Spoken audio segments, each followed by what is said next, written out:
Hablemos un poquito de Miqueas, de este profeta en particular, que es un hombre muy especial. Él era un campesino, su origen era campesino, ¿no? Era un hombre que obviamente vio mucho la injusticia, mucho la pobreza, la necesidad del hombre del campo. Miqueas fue un profeta de Israel, un hombre íntegro que durante 53 años luchó con los estándares de justicia y el comportamiento de su pueblo. Él profetizó sobre todas las áreas, habló de política, de moral, de pobreza, de justicia, le habló a todo el mundo, ¿no? Si leemos todo el libro, que son 7 capítulos, vamos a encontrar mucha riqueza en las palabras de Miqueas y en sus profecías, ¿no? Su labor se cumplió en tiempos de los reyes Jotán, Acaz, Ezequías, Isaías, Oseas, Amós, y demostró un gran celo por el pacto con Dios y consideró que la infidelidad del amor de Dios se hace sentir en la explotación del prójimo. Amó a su pueblo campesino y pastoril y vio en él el interés de Jehová. Miqueas denunció a los ricos y poderosos, denunció también a los sacerdotes y a los falsos profetas que actúan para conseguir poder y privilegios. Rechazó el abuso de los aristócratas de Jerusalén contra la mayoría del pueblo campesino y la instrumentalización de la religión para ocultar las injusticias sociales. Hoy vamos a hacer un énfasis especial en el versículo 8. Ese va a ser nuestro énfasis. Y ese versículo, ¿qué dice? ¿No? Dice, lo voy a repetir: hombre, Él te ha declarado lo que es bueno. ¿Qué requiere de ti el Señor? Solamente hacer justicia, amar misericordia y caminar humildemente con Dios. En hebreo la palabra original de justicia es mishpat. Yo no soy un especialista en idiomas, en hebreo, en griego, nada de esto, pero me ha sido necesario ver un poco de esto para poder entender de qué está hablando Miqueas. Mishpat, pues, en hebreo es darle a la gente lo que se le debe, ya sea castigo, protección o cuidados. Es el término más amplio de justicia. Pero también es importante revisar el contexto en el cual el Señor se refiere a este versículo. Y en el capítulo 6 comienza con un reclamo fuerte de Dios a su gente. Entonces vamos a ver el contexto del 1 al 8, antes de entrar en el 8. Oigan pues lo que dice el Señor: levántate, pleitea junto a los montes y que oigan las colinas tu voz. Oigan, oh montes, el pleito del Señor. Ustedes los poderosos fundamentos de la tierra, porque el Señor tiene pleito con su pueblo y contendrá con Israel. Habla de los montes. Los pone por testigos. Los montes duran pues miles y miles, casi millones de años, ¿no es cierto? Entonces los pone como un testigo firme, claro, que está ahí constantemente. ¿Contra quiénes? Dice, contra los poderosos, contra los que tienen los fundamentos, los que tienen la autoridad. Y dice, tenemos un pleito, tenemos una diferencia muy fuerte de opinión, ustedes y yo. Le reclama al pueblo, sobre todo a los poderosos, a los que tienen autoridad, tanto religiosos como ricos, como hombres de gobierno, y le reclama delante de los montes y le dice: yo tengo un pleito con ustedes, y el tono de Dios es un tono airado. Pueblo mío, ¿qué te he hecho o en qué te ha agobiado? Responde contra mí. Nos muestra su molestia por esa actitud de ignorancia del pueblo, como veremos más adelante, ¿no? Casi nos reclama por una especie de hartazgo, indiferencia hacia las cosas, hacia hacer el bien, que es lo que él esperaba de su pueblo.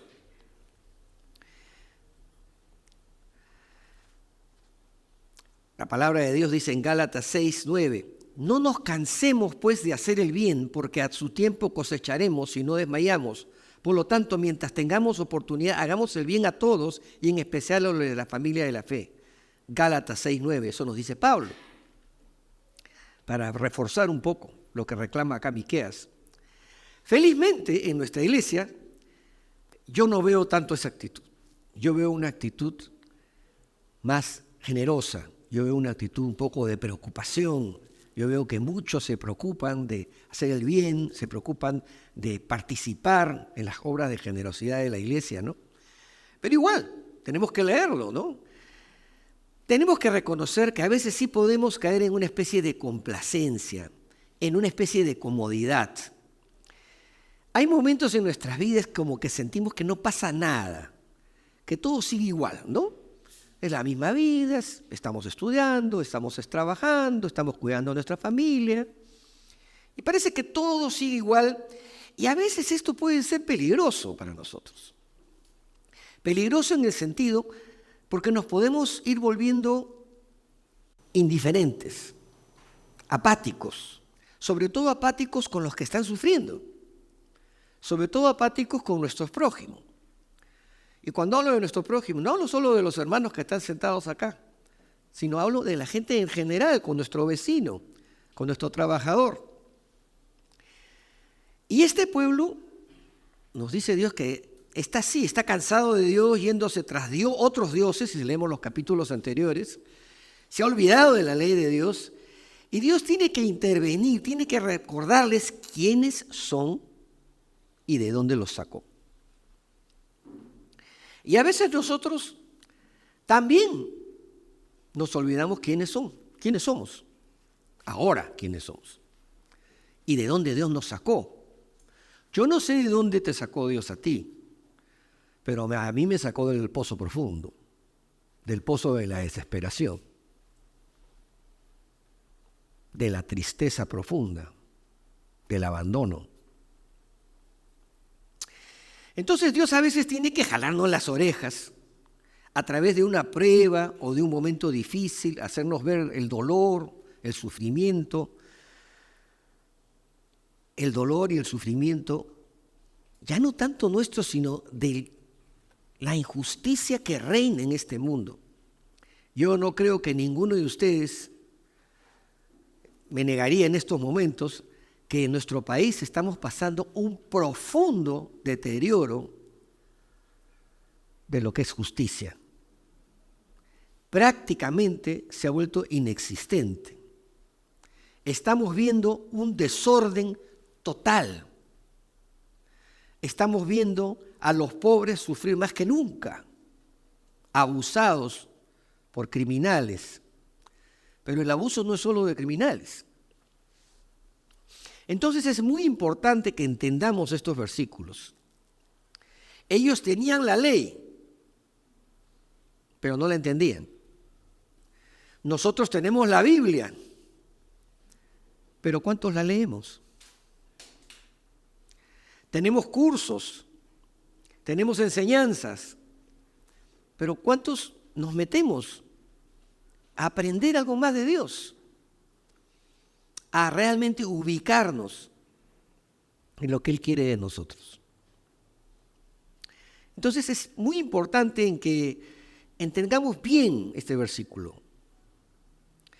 La base de la enseñanza es: hombre, Él te ha declarado lo que es bueno, ¿qué requiere de ti el Señor? Solamente hacer justicia, amar misericordia y caminar humildemente con tu Dios.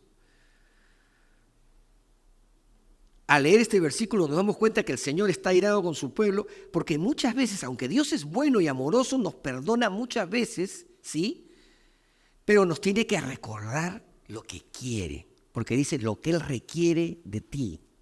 Lo que requieres, oye, es lo que tú tienes que hacer, lo que te he ordenado. ¿Y qué es lo que salta, lo que nos está reclamando? Volvemos a Mishpat, que significa justicia. Y Mishpat es darle a la gente lo que se le debe, como dije antes, ya sea castigo, protección o cuidados. Justicia en Miqueas 6:8 es cuidar del vulnerable. Como conclusión de cómo quiere Dios que nosotros vivamos. Humillarte ante Dios es conocerle a Dios en la intimidad, estar atento a lo que Él desea y lo que Él ama. Eso es humillarse delante de Dios. Es ponernos en una actitud donde queremos saber qué es lo que Él desea. qué es lo que Él quiere de nosotros. Y no vivir nuestra vida simplemente viviéndola, existiendo. ¿Y qué es lo que les dice, no? Practicar la justicia, amar la misericordia, cosas que a primera vista nos parecerían diferentes, ¿no? Pero no lo son. El término misericordia es la palabra hebrea Hesed, la gracia y la compasión incondicionales de Dios.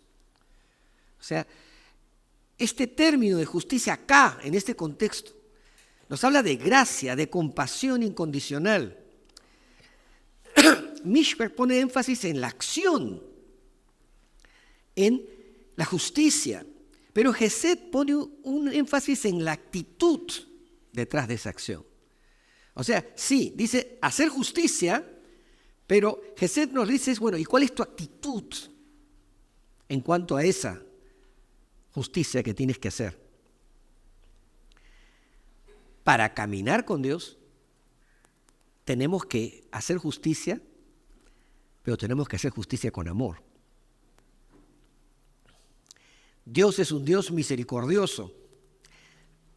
Mishpat en sus varias formas aparece más de 200 veces en el Antiguo Testamento. En Levítico 24-22 dice Israel que una sola mishpat regirá tanto para el nativo como para el extranjero. Todos deben ser tratados de la misma forma, equitativamente. ¿Se dan cuenta? Está hablando de justicia. Es interesante, ¿no? Que cuando Dios habla de justicia y de equidad, siempre menciona al extranjero. Y aquí tenemos muchos extranjeros. O sea, Dios nos habla como pueblo a que tenemos que ser justos con el extranjero. Y lo que la gente mayormente hace es explotar al extranjero. Porque no tiene papeles, porque no tiene dónde estar, porque no tiene otra alternativa. Mishpat significa también exculpar o castigar a cada persona según los médicos del caso, independientemente de la raza, estatus social. Pero Mishpat significa algo más que simplemente castigo por un delito. También significa brindarle a la persona sus derechos. Deuteronomio 18 ordena que se debe sostener a los sacerdotes del tabernáculo. ¿Se acuerdan cuando dicen los diezmos, ¿no? Son para el tabernáculo, son para la iglesia? Este sostenimiento es mishpat para los sacerdotes, usa esa palabra. Significa derecho o la porción que les toca. Pero de la misma manera, en ese texto dice, defiende a los pobres y necesitados. También usa mishpat. En Proverbios 31:9 dice, el mishpat pues es darle a la gente lo que se le debe, ya sea castigo, protección o cuidado. En Zacarías 7:9-10, y hoy vamos a leer bastante de la palabra para poder entender esto, habla de la verdadera justicia. Fíjense, Zacarías 7:9-10 dice, juzgad con verdadera justicia, mostrad amor y compasión los unos por los otros. De nuevo usa mishpat. No oprimáis a las viudas, ni a los huérfanos, ni a los extranjeros, ni a los pobres. No maquinéis el mal en vuestro corazón los unos contra los otros. En las sociedades antiguas, estas 4 categorías, las viudas, los huérfanos, los pobres, los extranjeros, eran en especial gente descuidada. Gente a la cual estaban ahí, bueno, y ahí estaban, que sobrevivan, ¿no? Y ese cuarteto hoy tendríamos que expandirlo a los refugiados, a los trabajadores inmigrantes, a las personas sin hogar, a los padres solteros, a las madres solteras, a las personas mayores que no tienen quien las cuide.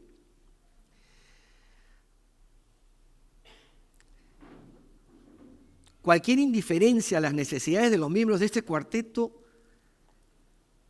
no es únicamente una falta de misericordia o de caridad, es una violación de la justicia del mishpat. Dios ama y defiende a aquellos con menor poder, aquel que está indefenso, y Dios nos está llamando a nosotros a hacer lo mismo. porque somos hijos de Dios. Amén. ¿Qué espera el padre de su hijo? Que haga lo mismo. El malvado espera que el hijo sea igual de malvado que él. Si es mafioso, espera que el hijo algún día herede su reino. Pero el hombre bueno espera tener hijos buenos. El hombre cristiano espera enseñarle a sus hijos los principios del cristianismo. Amén. Eso es lo que significa hacer justicia. Y la justicia refleja el carácter de Dios. Que deberíamos preocuparnos por los vulnerables, porque Dios se preocupa de ellos. Es muy impresionante ver a menudo cómo Dios repite y repite y repite la defensa del pobre, la defensa del necesitado, la defensa del vulnerable. Y no debemos perder de vista la importancia de ello. En aquel momento de Miqueas, esta expresión, esta actitud era totalmente revolucionaria. Porque en las culturas de entonces, y aún ahora muchas veces,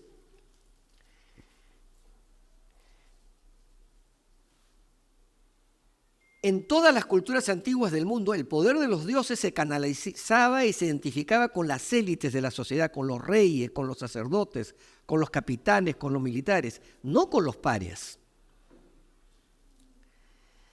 Pero aquí hay una visión contraria en Israel. No hay varones de alto rango, sino el huérfano, la viuda y el extranjero. Así pues, desde los tiempos antiguos, el Dios de la Biblia destaca entre los dioses de todas las demás religiones. Esto es lo distinto del Dios de Israel. Él no está con los guerreros, está con los reyes, con los más poderosos. Él está defendiendo a los más débiles. Y les está diciendo a los reyes, más bien, es tu obligación cuidar de ellos. Esto era una contracultura. Era muy diferente a lo que ellos esperaban en esa época. Y el pueblo de Israel se había contagiado de esa cultura, porque era la cultura reinante. Entonces simplemente estaban cayendo en los mismos pecados. Por eso es el pleito de Dios con ellos. Por eso es la discusión que tienen.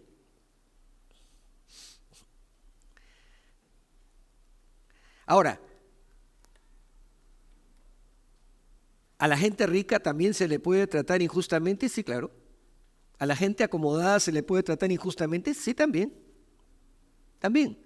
Tú puedes ser una persona acomodada, que tiene un negocio, que tienes empleados, que estás haciendo una labor social, que estás ayudando, que te comportas como debes comportarte, y pueden ser injustos contigo.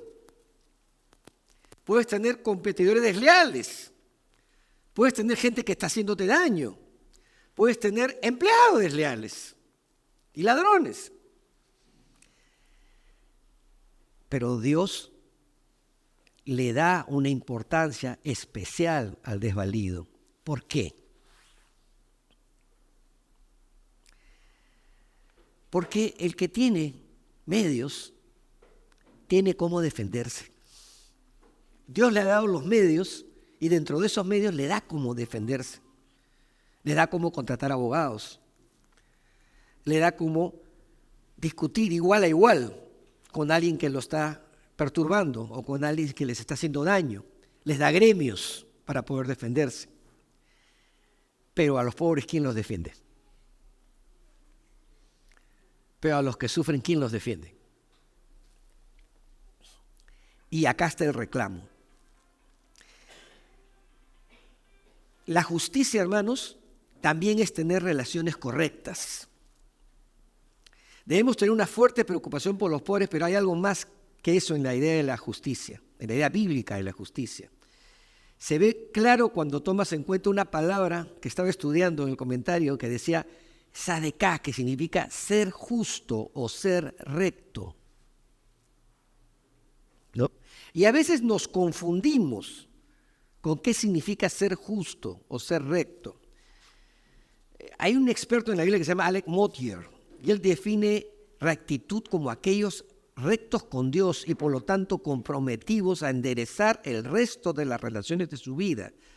Así pues, esto significa que la justicia bíblica es inevitablemente social, porque se trata de relaciones. Cuando la mayoría de las personas modernas ven la palabra rectitud en la Biblia, tienden a pensar en términos de moralidad privada, castidad sexual o la diligencia en la oración, en el estudio bíblico. Y dicen, bueno, yo soy un hombre recto. Pero la rectitud o la justicia según la Biblia, el hombre justo según la Biblia, va mucho más allá que esto. Sale de estos esquemas. En la Biblia, tzedekah se refiere a la vida diaria en la cual una persona conduce todas sus relaciones, la familia y la sociedad con justicia, con generosidad, con equidad. No es sorprendente pues descubrir que tzedekah y mishpat, las dos palabras, se junten muchas veces en la Biblia.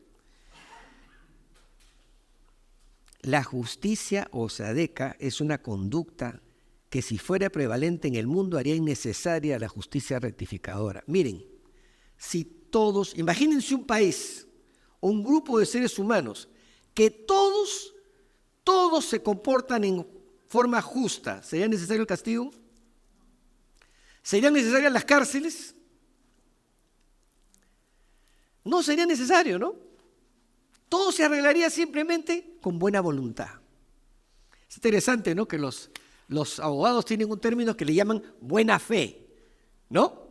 ¿Y qué significa buena fe? Hacer las cosas, hoy pensando también en la otra parte, ¿no? Y ponernos de acuerdo. Pero como no es así, el hombre recto no puede quedarse, el hombre justo no puede quedarse solo en ver la justicia para adentro y solo para su familia, ni siquiera solo para su grupo familiar, su grupo empresarial o lo que sea. Hay un pasaje bíblico de Job, y Job es nuestro maestro sobre esto. Si queremos un maestro sobre cómo vivir rectamente, tendríamos que ver a Job y estudiarlo a Job. Y sí, Job pasó por momentos muy difíciles, pasó por lo peor, pero ¿qué decía Dios de Job? La expresión de Dios sobre Job, ¿no? ¿Has visto a mi siervo Job, que no hay un hombre como él en toda la tierra? Lo saca de ejemplo. Entonces, como el Señor lo saca de ejemplo, vamos a usarlo a Job. Job 29, del 12 al 17. Dice, porque yo libraba al pobre que clamaba y al huérfano que no tenía quien le ayudara. La bendición del moribundo caía sobre mí y yo daba alegría al corazón de la viuda. Yo me vestía de rectitud y ella me vestía a mí. Como manto y turbante era mi justicia. Yo era ojos para el ciego y pies para el cojo. Era un padre para los necesitados e investigaba la causa que no conocía. Yo rompía las quijadas del inicuo y de sus dientes arrancaba la presa. O en Job 31, 13, 28. He escogido algunos versos porque es muy largo. Si he menospreciado el derecho de mi siervo o de mi sierva cuando tuvieron litigio conmigo, ¿qué haré cuando Dios se levante? ¿Qué le responderé cuando me pida cuentas? El que me hizo a mí en el vientre, ¿no lo hizo también a él? Si he estorbado los anhelos de los pobres y he hecho desfallecer los ojos de la viuda, si he comido mi bocado yo solo y no ha comido de él también el huérfano, aunque desde mi juventud yo lo crié como un padre y de mi nacimiento lo guié, así he visto a alguien perecer por falta de vestido o el que el necesitado carezca de abrigo. Si he alzado mis manos contra el huérfano cuando me vi apoyado en el tribunal, entonces desgájese del hombro mi brazo y sepárese mi brazo de mi antebrazo, porque he temido el castigo de Dios contra cuya majestad yo no podría actuar. Si puse al oro como objeto de mi confianza y al oro fino, dije, tú eres mi seguridad. Y si me he alegrado porque era grande mi riqueza, porque mi mano haya logrado tanto, eso también habría sido un delito digno de castigo, porque había negado al Dios de lo alto. Tremendas palabras. Tremendas palabras. ¿Cuántos hombres ricos hay así? La Biblia dice que Dios era riquísimo, de que Job era riquísimo, perdón. ¿Cuántos hombres ricos hay así? No he conocido. Pero ahí estaba Job. Francis Anderson señala en su comentario de Job que este es uno de los textos más importantes de las Escrituras para el estudio de la ética israelita. Es una imagen completa de cómo se suponía que debe vivir un israelita justo. O sea, Job es el ejemplo. ¿Qué significa esto en nuestro tiempo? Para la conciencia de Job, omitir hacer el bien de cualquier ser humano sería una grave ofensa contra Dios, un pecado. En nuestro mundo esto significa tomarse el tiempo de forma personal de suplir las necesidades de los discapacitados, los ancianos, los hambrientos de nuestros vecindarios. O podría significar la creación de asociaciones para servir los intereses de clases de personas, pero también podría ser un grupo de familias de un barrio más próspero que de la ciudad eligiendo la escuela pública de una comunidad pobre y haciendo donaciones generosas de dinero y trabajo gratis, con la intención de mejorar la calidad de la educación. Imitar a Job en verdad va más allá de lo que hoy se llama caridad. Porque el tema es que la caridad es algo que hacemos una sola vez o que hacemos no sin ningún compromiso, ¿no? Hacemos una caridad, damos algo, regalamos ropa, damos dinero, ¿no? Pero el objetivo de Job era ir más allá. El objetivo de Job era levantar el nivel de esa gente, de ayudarlos. ¿Qué más incluye la generosidad? La justicia, perdón. ¿Qué más incluye la justicia? Incluye la generosidad. Como dije antes, la palabra caridad transmite una actividad buena, pero opcional. La caridad no es un requerimiento, la caridad es algo espontáneo, ¿no? Pero la visión de caridad no encaja con la fuerza o el equilibrio de la enseñanza bíblica. En las Escrituras el regalo que se le hace al pobre se llama obra de justicia, como en Mateo 6, 1 y 2.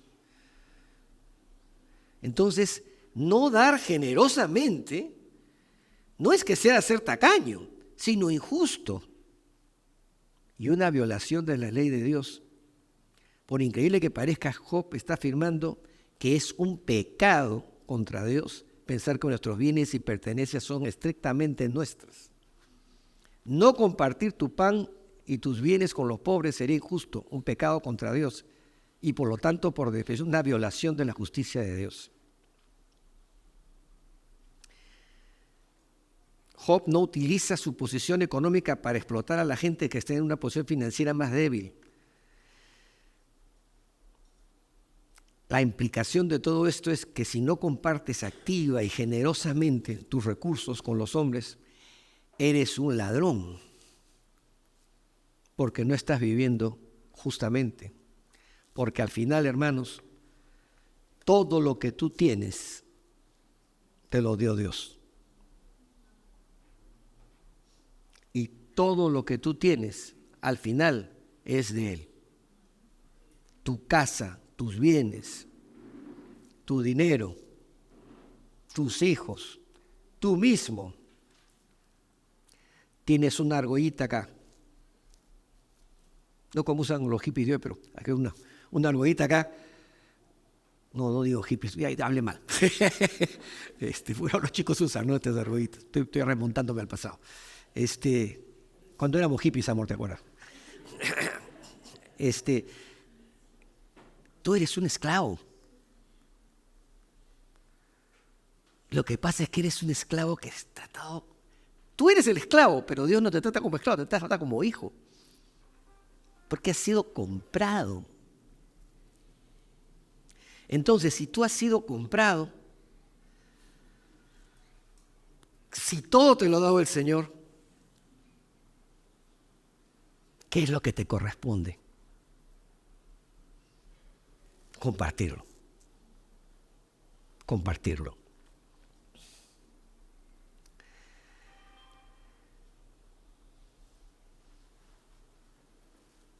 A mí me Me llama mucho la atención la gente cuando tiene problemas, y con esto ya voy a terminar porque resultó denso esto, ¿no? No tan alegre como siempre lo suelto, ¿no? Es que es lo que toca. No me podía salir ni para un lado ni para otro. Es claro, es denso y está ahí, ¿no? La gente cuando está en problemas ayuna, ¿no? Los que somos de la escuela antigua, ¿qué decíamos cuando habían problemas, no? Vamos a ayunar, hermano. Hoy día dejamos de comer 5 días. Así que llénate bien para que aguantes. Y ayunábamos, orábamos, buscábamos a Dios. Y es interesante, ¿no? Que muchos de nosotros tuvimos que aprender con el tiempo que el ayuno no era para nosotros. El ayuno era para Dios.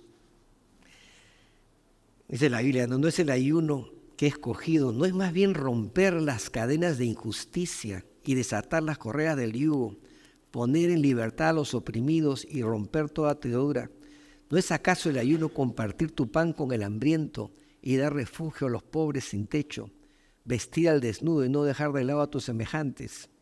Isaías 58, 6 y 7. A pesar del esfuerzo por establecer una diferencia entre justicia como igualdad legal y compartir como caridad, Ezequiel y Job hacen de la generosidad radical una de las señales de vivir justamente. La persona justa vive con honestidad, equidad, generosidad en cada aspecto de su vida. Amigos, hay razones válidas por las que muchos se preocupan cuando escuchan a los cristianos hablar de hacer justicia. No obstante, si están intentando vivir una vida de acuerdo con la Biblia, el concepto y el llamado de la justicia es ineludible. Hacemos justicia cuando le otorgamos a todos los seres humanos su derecho como creaciones de Dios. Y con esto voy a terminar. A mí me ha removido bastante este libro. Se los recomiendo, léanlo todo. Habla de muchas cosas. Habla de las cosas injustas que hacemos. Habla de balanzas injustas, habla de corrupción, habla de todo. Pero en particular, el versículo central es este. Y quisiera ponerlo otra vez, ¿no?